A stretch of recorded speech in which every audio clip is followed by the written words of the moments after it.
Hi നമസ്തേ സുഹൃത്തുക്കളെ, ഞാൻ മുംബൈ മലയാളം. സാധാരണഗതിയിൽ നമ്മൾ ചെയ്യുന്ന വീഡിയോകൾ എല്ലാ തരം വീഡിയോവും വരും.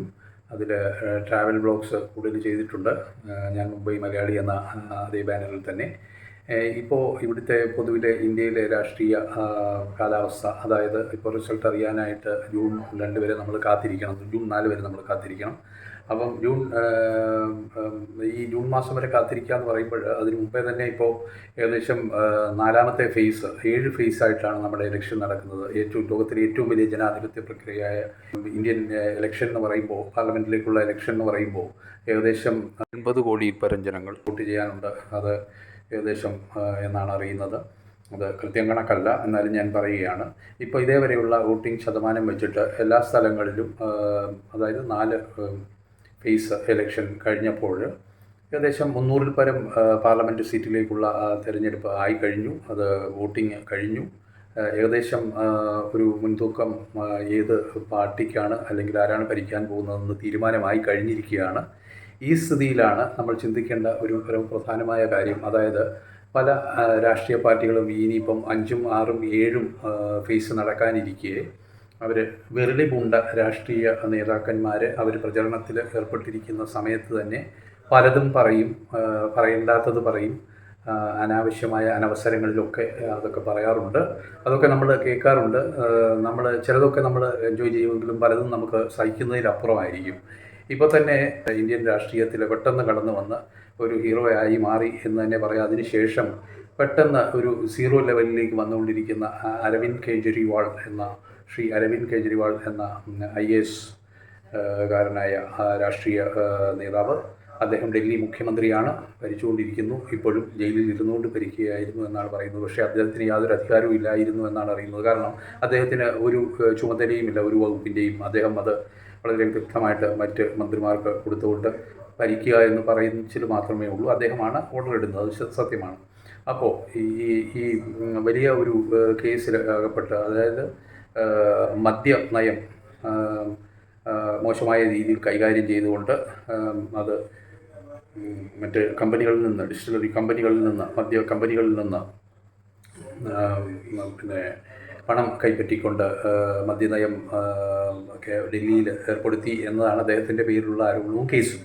അതിൻ്റെ പശ്ചാത്തലത്തിലാണ് NIA അന്വേഷണം വന്നതും. അത് ഈ ഇലക്ഷൻ സമയത്ത് തന്നെ അദ്ദേഹത്തിനെ അറസ്റ്റ് ചെയ്യേണ്ടതായിട്ട് വരികയും അദ്ദേഹം ജയിലിൽ പോവുകയും ചെയ്ത് അദ്ദേഹത്തിന് ഒരു ജാമ്യം കൊടുത്തിരിക്കുന്നു സുപ്രീം കോടതി. ആ ജാമ്യം കൊടുത്ത സമയത്ത് തന്നെ അദ്ദേഹത്തിനോട് പ്രത്യേകം പറഞ്ഞിരിക്കുന്നത് ജൂൺ 2-ാം തീയതി തിരിച്ച് കൂട്ടിൽ ജയിലിൽ കയറണം എന്ന് തന്നെയാണ്. അപ്പോൾ നമുക്കറിയാം, ഈ അഴിമതി കേസുകളിൽപ്പെട്ടവർ അവർക്ക് സംസാരിക്കുന്നതിൽ വിലക്കുണ്ട്. അത് സുപ്രീം കോടതി പ്രത്യേകം കോടതിയിൽ ഇരിക്കുന്ന ഈ വിഷയങ്ങളെക്കുറിച്ച്, കേസുകളെക്കുറിച്ച് ഒന്നും സംസാരിക്കാൻ പാടില്ല എന്ന റെസ്ട്രിക്ഷൻ കൊടുത്തുകൊണ്ട് തന്നെയാണ് അദ്ദേഹത്തെ വെളിയിൽ ഇറക്കി വിട്ടിരിക്കുന്നത്. അതോടൊപ്പം തന്നെ അദ്ദേഹത്തിന് പറയാൻ പല പരിമിതികളും ഉണ്ട് എന്നാണ് ഞാൻ മനസ്സിലാക്കുന്നത്. കാരണം ഇങ്ങനെ ഒരു കേസിൽപ്പെട്ട് തൽക്കാലമായി ജാമ്യം വിട്ടിരിക്കുന്ന, സുപ്രീം കോടതി അയച്ചിരിക്കുന്ന ഇദ്ദേഹം ഇനി എന്ത് ഇലക്ഷൻ പ്രചരണത്തിൽ എന്ത് ഭാഗം ആണ് അദ്ദേഹത്തിനുള്ളത് എന്ന് ചിന്തിക്കുക. അതായത് മറ്റ് പാർട്ടികൾ, മറ്റു ആൾക്കാരൊക്കെ വളരെ ആഘോഷമായി പറയുന്നത് പോലെ അരവിന്ദ് കെജ്രിവാൾ വെളിയിലിറങ്ങി അദ്ദേഹം പ്രചരണം തുടങ്ങിയപ്പോൾ എന്തോ എല്ലാം തകിടം മറിയാൻ പോവുകയാണ്. ഇതേവരെ ഉണ്ടായിരുന്ന രാഷ്ട്രീയ കാറ്റെല്ലാം മാറി വീശുകയാണ്. അതായത് ഇലക്ഷൻ തന്നെ മാറി മറിയും, അല്ലെങ്കിൽ റിസൾട്ട് തന്നെ മാറി മറിയും എന്നൊക്കെയാണ് പറയുന്നത്. ഈ 300-ൽ പരം പാർലമെൻറ്റ് സീറ്റുകളുടെ ഇലക്ഷൻ നടന്നു കഴിഞ്ഞ ഈ സ്ഥിതി വിശേഷത്തിൽ എന്ത് മാറ്റം വരാനാണ് പോകുന്നത് എന്ന് മനസ്സിലാകുന്നില്ല. കാരണം നമുക്ക് അറിയാവുന്ന ഇനിയും ബാക്കിയുള്ള പാർലമെൻറ്റ് സീറ്റുകൾ, ഏതാനും സീറ്റുകളുടെ, അതായത് 250-ൽ പരം സീറ്റുകളുടെ അറിയാനുണ്ട്. അത് ശരിയാണ്. ഏകദേശം 300-ൽ പരം സീറ്റുകളുടെ ഇപ്പോൾ തന്നെ പാർലമെൻറ്റിലെ MP-മാരെ സെലക്റ്റഡ് ആയി കഴിഞ്ഞു. റിസൾട്ട് വരാൻ നമ്മൾ വെയിറ്റ് ചെയ്യണമെന്ന് മാത്രം. അദ്ദേഹത്തിൻ്റെ ഒരു വിവാദപരമായ, അല്ലെങ്കിൽ അദ്ദേഹം ഇപ്പോൾ ഉണ്ടാക്കിയിരിക്കുന്ന ഒരു വിവാദം എന്ന് പറഞ്ഞാൽ, അദ്ദേഹം ജാമ്യത്തിൽ പുറത്തിറങ്ങി വന്നതിന് ശേഷം അദ്ദേഹം ആദ്യം മോദിക്കെതിരെ ആഞ്ഞടിച്ചുകൊണ്ട് എന്ന് പറഞ്ഞ് മോദിക്കെതിരെ അദ്ദേഹം നേരത്തെ തൊട്ടേ ശ്രീ നരേന്ദ്രമോദിയുടെ എഡ്യൂക്കേഷൻ ക്വാളിഫിക്കേഷൻ്റെ പേരിൽ വളരെ പുല്ലാപ്പൊക്കെ ഉണ്ടാക്കി കേസുകൾ ധാരാളം നടത്തിക്കൊണ്ടിരിക്കുന്ന ഒരു വ്യക്തിയാണ്. അതിലൊക്കെ അദ്ദേഹം പരാജിതനാണെന്ന് തന്നെയാണ് മനസ്സിലാക്കാൻ സാധിക്കുന്നത്. കാരണം അതൊക്കെ പോയി സമയം കളയാൻ അദ്ദേഹത്തിന് ധാരാളം സമയമുണ്ട്. കാരണം മുഖ്യമന്ത്രി പദത്തിലിരിക്കുന്നു എന്നല്ലാതെ പ്രത്യേകിച്ച് അദ്ദേഹം മോദിക്കെതിരെ കൂടുതൽ കാര്യങ്ങൾ ചർച്ച ചെയ്തുകൊണ്ടിരിക്കുന്നതല്ലാതെ മറ്റു കാര്യങ്ങളൊന്നും അദ്ദേഹത്തിന് നടപ്പാക്കാനായിട്ട് ചുമതലയൊന്നുമില്ല. മറ്റു മന്ത്രിമാരൊക്കെ അത് നോക്കിക്കോളുമല്ലോ. അപ്പോൾ ഇപ്പോൾ തന്നെ അദ്ദേഹം വെളിയിലിറങ്ങിയപ്പോൾ ആദ്യം സംസാരിച്ചത് മോദിയുടെ പ്രായത്തെപ്പറ്റിയും 75 വയസ്സായില്ലേ അദ്ദേഹത്തിന് സെപ്റ്റംബറിൽ. അപ്പോൾ ഇത്രയധികം മോഡിയെ പഠിച്ചുകൊണ്ടിരിക്കുന്ന ശ്രീ നരേന്ദ്രമോദിയെ പഠിച്ചുകൊണ്ടിരിക്കുന്ന ഒരു വ്യക്തി ശ്രീ രാഹുൽ ഗാന്ധി കഴിഞ്ഞാൽ പിന്നെ എനിക്ക് തോന്നുന്നു ശ്രീ അരവിന്ദ് കെജ്രിവാളാണ്. കാരണം അദ്ദേഹത്തിന് ഉറപ്പായും അറിയാം ഈ നരേന്ദ്രമോദി ജീവിച്ചിരിക്കുന്നിടത്തോളം കാലം അദ്ദേഹം രാജ്യം ഭരിക്കും, നന്നായി ഭരിക്കും എന്ന് തന്നെ അറിയാം. അതുകൊണ്ട് തന്നെയാണ് അദ്ദേഹത്തിനെതിരെ ഇത്ര വലിയ ആരോപണങ്ങൾ ഉന്നയിക്കാനായിട്ട് ശ്രമിക്കുന്നത്. പലതും ആരോപണം ഉന്നയിച്ച് പരാജയപ്പെട്ട വ്യക്തികളാണ് ഇവരൊക്കെ എന്ന് ഓർക്കണം. ശ്രീ രാഹുൽ ഗാന്ധിയും ശ്രീ അരവിന്ദ് കെജ്രിവാളും അങ്ങനെ മറ്റു പലരും. ഇപ്പോൾ അരവിന്ദ് കെജ്രിവാളിൻ്റെ ആരോപണം ഈ 75 വയസ്സ് എന്നുള്ള ഒരു ബാരിയർ BJP വെച്ചിട്ടുണ്ട് പ്രധാനമന്ത്രി പദത്തിന്. അത് സെപ്റ്റംബർ ആകുമ്പം അദ്ദേഹം 75 വയസ്സ് പൂർത്തിയാക്കും. അപ്പോൾ പിന്നെ ആര് ഭരിക്കും? അത് അടുത്തത് അമിത്ഷായായിരിക്കും. അമിത്ഷാ അല്ലെങ്കിൽ പിന്നെ നമ്മുടെ UP മുഖ്യമന്ത്രി യോഗി ആദിത്യനാഥ് അദ്ദേഹത്തിനെ ഒരു വഴിക്ക് ഒരു വശത്ത് ഒതുക്കിക്കൊണ്ട് എന്നൊക്കെ അദ്ദേഹം ഇങ്ങനെ പുലമ്പുകയാണ്. അതായത് ഇതിൻ്റെ പേരിൽ ഇത്രയൊക്കെ പറയുമ്പോൾ ഈ BJPക്കുള്ളിലും അല്ലെങ്കിൽ പാർട്ടിക്കുള്ളിൽ അല്ലെങ്കിൽ നമ്മുടെ അദ്ദേഹത്തിന് BJP അല്ലെങ്കിൽ നരേന്ദ്രമോദിക്ക് പാർട്ടിക്ക് അനുകൂലമായി വോട്ട് ചെയ്യാനിരിക്കുന്ന വോട്ടേഴ്സിനെ സ്വാധീനിക്കും എന്ന് കരുതിയാണെങ്കിൽ അദ്ദേഹം എന്തിനു ദുഃഖിക്കുന്നു? എന്നെ പോലെയുള്ള സാധാരണ വോട്ടർമാർ, നമുക്കറിയാം നമ്മളെപ്പോലെയൊക്കെയുള്ള സാധാരണ വോട്ടർമാർ ചിന്തിക്കാൻ കഴിവുള്ളവരാണ്. നരേന്ദ്രമോദിക്ക് 75 വയസ്സാകുമ്പോൾ അദ്ദേഹത്തിന് മാറി നിൽക്കണം എന്ന സ്വയം ആഗ്രഹം പ്രകടിപ്പിക്കാൻ സന്നദ്ധനാകുന്ന ഒരു വ്യക്തി തന്നെയാണ് അദ്ദേഹം. സ്വാർത്ഥമായി രാജ്യത്തിന് വേണ്ടി, രാഷ്ട്രത്തിന് വേണ്ടി ഇത്രയും കാലം പ്രവർത്തിച്ച് വികസന പ്രക്രിയകളിൽ ഏർപ്പെട്ട് രാജ്യത്തിൻ്റെ ഒരു ഒരു ഒരു ഒരു ഒരു പാർലമെൻറ്റിൽ അദ്ദേഹം പാർലമെൻറ്റ് MP ആയതിനു ശേഷമോ പ്രധാനമന്ത്രി ആയതിനു ശേഷമോ അദ്ദേഹം സ്വന്തം ചിലവിലല്ലാതെ മറ്റ് ഔദ്യോഗിക ആവശ്യങ്ങൾക്കല്ലാതെ സ്വന്തം ചിലവിലിട്ട് ജീവിക്കുന്ന ഒരു വ്യക്തി. അദ്ദേഹത്തിന്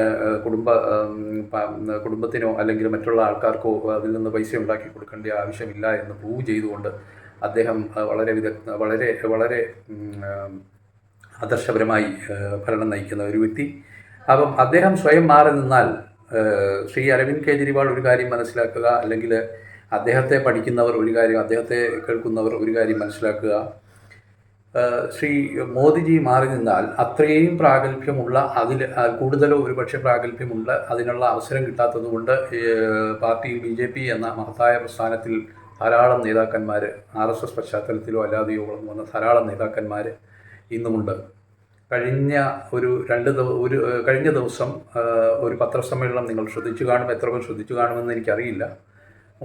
മഹാരാഷ്ട്രയിൽ മുംബൈയിൽ ഒരു പത്രസമ്മേളനം നടത്തി നമ്മുടെ വിദേശകാര്യമന്ത്രി ശ്രീ എസ് ജയശങ്കറിനെ എല്ലാവർക്കും അദ്ദേഹം സുപരിചിതനാണ്. കാരണം അദ്ദേഹം വിദേശകാര്യമന്ത്രിയായ സമയത്ത് തന്നെ ധാരാളം നമ്മുടെ ഫോറിൻ പോളിസികളിൽ ധാരാളം വലിയ മാറ്റങ്ങൾ സംഭവിച്ചു. വലിയ പ്രയോജനങ്ങൾ നമ്മൾ രാജ്യത്തിന് വേണ്ടി കൊണ്ടുവരുവാൻ സാധിച്ചു. അദ്ദേഹം വിദഗ്ധനായ ഒരു നയതന്ത്രജ്ഞനും അല്ലെങ്കിൽ ഒരു മന്ത്രിയുമാണ്, വിദേശകാര്യ മന്ത്രിയുമാണെന്ന് തെളിയിച്ചു കഴിഞ്ഞ ഒരു വ്യക്തിയാണ്. അപ്പം രണ്ടാമനോ മൂന്നാമനോ അല്ല, തുല്യമായി തന്നെ ശ്രീ നരേന്ദ്രമോദിയോടൊപ്പം തന്നെ രാജ്യത്തെ ഭരിക്കുവാൻ പറ്റിയ ഒരു വ്യക്തി തന്നെയാണെന്ന് എനിക്ക് തോന്നിയിട്ടുണ്ട്. ശ്രീ എസ് ജയശങ്കർ എന്ന് പറയുന്ന ഈ കുറിയ മനുഷ്യൻ. അദ്ദേഹം ലാൽ ബഹദൂർ ശാസ്ത്രിക്ക് ശേഷം ഇന്ത്യ കാണാൻ പോകുന്ന ഒരുപക്ഷെ ഇനിയും അങ്ങനെ സംഭവിക്കുകയാണെങ്കിൽ ഏറ്റവും നല്ല ഒരു വിദഗ്ധനായ ഒരു പ്രാഗൽഭ്യം തെളിയിക്കുവാൻ കഴിയുന്ന ഒരു പ്രധാന ഭരണാധികാരി ആയിരിക്കും എന്ന് എനിക്ക് ഉറപ്പുണ്ട്. മറ്റ് എത്ര ആൾക്കാർ ഇതിന് എന്തൊക്കെ അവർക്ക് അദ്ദേഹത്തെക്കുറിച്ച് അറിയാം എന്നെനിക്കറിയില്ല. പക്ഷേ എനിക്ക് അറിയാവുന്ന പരിമിതമായ പരിജ്ഞാനം വെച്ച് അദ്ദേഹത്തിൻ്റെ ഇന്നലത്തെ പത്രസമ്മേളനം, മുംബൈയിൽ വിളിച്ചു കൂട്ടിയ പത്രസമ്മേളനം ശ്രദ്ധിച്ചാൽ पब्लिक के सामने दो विकल्प हैं।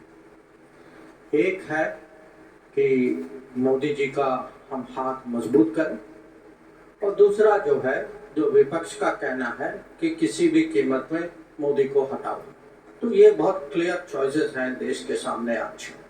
ആദ്യം തന്നെ ഹിന്ദി ഭാഷ, നമ്മുടെ രാഷ്ട്രഭാഷയിൽ തന്നെ അദ്ദേഹത്തിൻ്റെ പത്രസമ്മേളനം തുടങ്ങി. ഇംഗ്ലീഷ് നന്നായി കൈകാര്യം ചെയ്യാൻ അറിയാവുന്ന, ഹിന്ദി നന്നായി വഴങ്ങും എന്ന് മനസ്സിലാക്കി തന്നു ഇന്നത്തെ പത്രസമ്മേളനത്തിൽ. അതുപോലെ അദ്ദേഹത്തിൻ്റെ ഓരോ മറുപടിയും വിദേശത്താണെങ്കിലും സ്വദേശത്താണെങ്കിലും വിദേശ പത്രക്കാരാണെങ്കിലും സ്വദേശത്തുള്ള മീഡിയകളാണെങ്കിലും ചോദിക്കുന്ന ചോദ്യത്തിന് കൃത്യമായ മറുപടി ഉടനടി നൽകുവാൻ കെൽപ്പുള്ള ഒരു രാഷ്ട്രീയ നേതാവായി അല്ലെങ്കിൽ ഒരു മന്ത്രിയായി ഒരു ഭരണ തന്ത്രജ്ഞനായി എനിക്ക് മനസ്സിലാക്കുവാൻ സാധിച്ചിരിക്കുന്നത് ശ്രീ എസ് ജയശങ്കറിനെ പറ്റി. അപ്പം ആരും വിഷമിക്കേണ്ട, ആരും ദുഃഖിക്കേണ്ട. ഒന്നല്ലെങ്കിൽ 10 പേർ ക്യൂ ആയി ഈ പാർട്ടിയിൽ, ഭാരതീയ ജനതാ പാർട്ടി എന്ന ഈ ലോകത്തെ തന്നെ ഏറ്റവും അധികം മെമ്പർഷിപ്പുകളുള്ള അല്ലെങ്കിൽ മെമ്പേഴ്സ് അംഗങ്ങളായുള്ള ഭാരതീയ ജനതാ പാർട്ടി എന്ന ഈ പാർട്ടിയിൽ തന്നെ ഉണ്ട് എന്ന് മനസ്സിലാക്കുക. ശ്രീ അരവിന്ദ് കെജ്രിവാൾ അദ്ദേഹത്തിൻ്റെ സുഖവാസ ജീവിതം ആഘോഷിക്കട്ടെ. അദ്ദേഹത്തിൻ്റെ സമയം കഴിഞ്ഞ് കൃത്യമായിട്ട് ജൂൺ 2 തീയതി അദ്ദേഹം വീണ്ടും ജയിലിലേക്ക് തിരിച്ചു പോകും. അപ്പോൾ നമുക്ക് അദ്ദേഹത്തിന് നല്ല ബുദ്ധി വരട്ടെ, അതുപോലെ മറ്റ് നമ്മുടെ രാഷ്ട്രത്തിനും എല്ലാ നന്മകളും നേർന്നുകൊണ്ട് എൻ്റെ വാക്കുകൾ ഇവിടെ അവസാനിപ്പിക്കുകയാണ്. നന്ദി. വീണ്ടും കാണാം.